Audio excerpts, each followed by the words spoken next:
Hi everyone, and welcome back to Business Communications. This is a brief introduction to our next unit on your ideal job.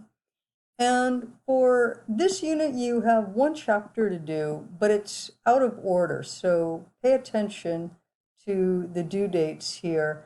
Your next chapter will be chapter 13. Now, I've given you some resources to get you started on how to do what I call a job analysis.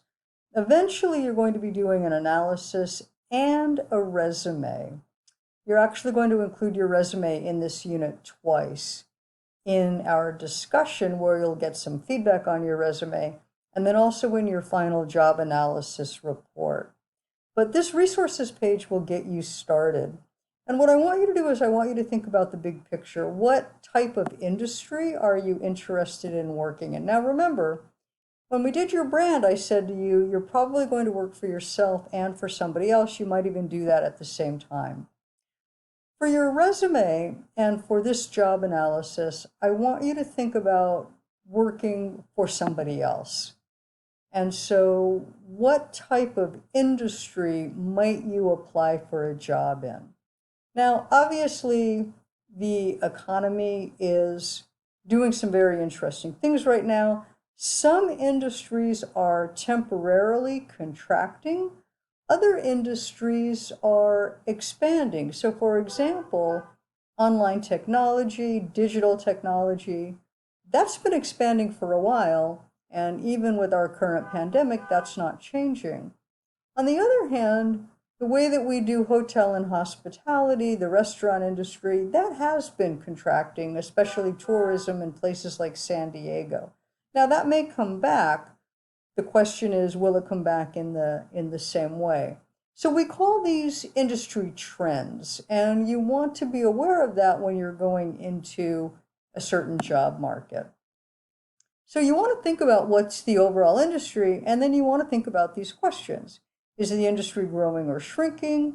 What's impacting the industry? I just gave you a few examples of that.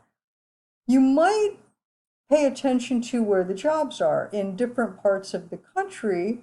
For example, in the energy sector, there's growth in different types of jobs. And so where are the jobs? How much do they pay? And you might want to think about different types of professions within a given industry. So you're going to do all of that research. Now, down here, I've given you a link that can help you get started, Career One Stop. There are other links that you can do. This is one that I like a lot. You can click on this, enter the type of career that you're interested in, and it'll give you some interesting statistics and information that'll help you answer these questions. And then you can find other sources of information as well. You can look up industry codes. You can also go to the Mesa College databases. So there's lots of ways to do research on this, but that'll help get you started. Once you've done the big picture, then I want you to think about at least a couple of different companies within that industry. I recommend that you choose one big one small one. And then you're going to eventually drill down and pick one company that you'd like to work for. And you're going to take a deeper dive into their mission statement, what's their culture like. And I want you to drill all the way down to what's a job that you would apply for.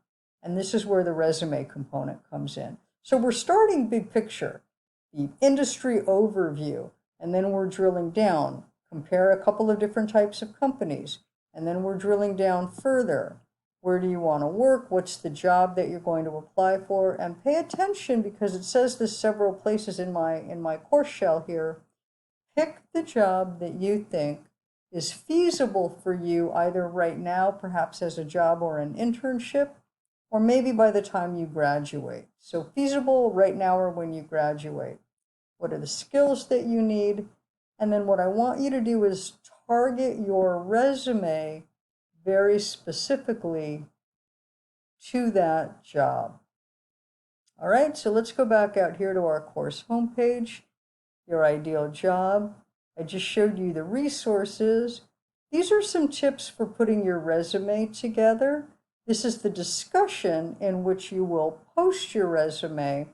And then you will be putting it all together for a report where you do your job analysis and then show me your polished, targeted resume. So I'll be seeing your resume twice. Don't forget that in our discussions, I mentioned this in our orientation video, you're always going to make 2 posts. This date is the final date, the final due date, but you need to go in earlier and make an initial post. You'll see the due dates up here under our assignment and textbook due dates. One more thing when you're working on the resume, and I'll just go ahead and open up the resume tips. Most people, when they look at templates for resumes, and you'll find examples in the textbook, you can find, templates online or in Google Docs or even in Word. A lot of resumes just do reverse chronology. I'm a big fan of creating categories for resumes, and I've given you examples here.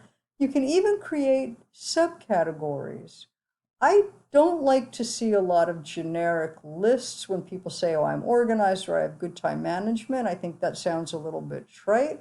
I would much rather see specific details that you accomplished in your job. So facts, numbers, dollar amounts, how many, how much, all of that's much more specific. You can create categories for the languages that you speak, for your professional experience. Do you have financial experience, management experience? Include your awards. If you're in the military, you can include your military credentials. And if you have special security clearances, any specific industry knowledge that you have. Create categories for that. Put the most important and most relevant information first. That will make your resume stronger. Resumes can be 1 to 2 pages. There's no reason to limit it to 1 page if you've got more specific industry information. That will get you started for this unit. Let me know if you have questions, and I look forward to seeing you in the discussion.